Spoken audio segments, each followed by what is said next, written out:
I started listening to someone train me on an oxygen mask. Sometimes it's funny, sometimes it's serious.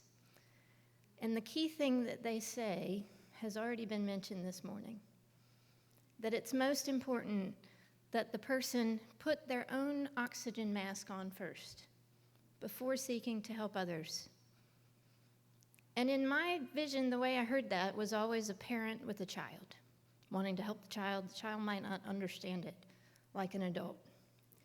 And yet now that I'm an adult, I can tell you so many stories of where I disappeared, I crumbled, because I had not followed those instructions. I had not taken care of myself, as was referenced. And if I let go of taking care of myself, that is when I get hurt the most, when the business deal fails, when I get paralyzed about where are we going to go next as a company. In 2019, it's a privilege to be in our 11th year of existence, and sometimes people seem to think that I have it figured out. I'm here to tell you straightforward, I didn't go into business with a specific business plan. I went into business because I wanted to see what businesses did with financial statements. I worked long and hard nights. I delivered the report. It had no misspellings. And I never got to see what the businesses did with them. So I made that choice in 2003 to do something different. But it didn't mean that I had everything figured out. So each day, we each in this room, no matter what the job title says, have the opportunity to make that choice.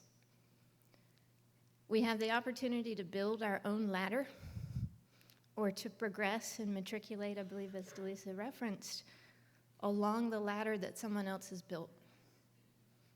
And if your ladder right now is wooden, please remember the natural cycle of natural things. Wood needs to be kept, perhaps some water protectant, perhaps some paint, perhaps taking the time to secure the nails because the next person behind you may need more strength than you did. Or the 3 children behind you might try to get on it at the same time. So that would push the limits of what a wooden ladder can withstand. And nowadays, we have stronger ladders. Nowadays, we have more pathways in front of our children than I had. I chose mine. Everybody else doesn't have to make the choice. You do simply have to make a choice. And sometimes when you have to tell yourself, I have a chain, I want to stay here, I don't want to leave, that's still a decision, and I hope that it will set you free towards that next pathway and that you have the feet that you need for that path.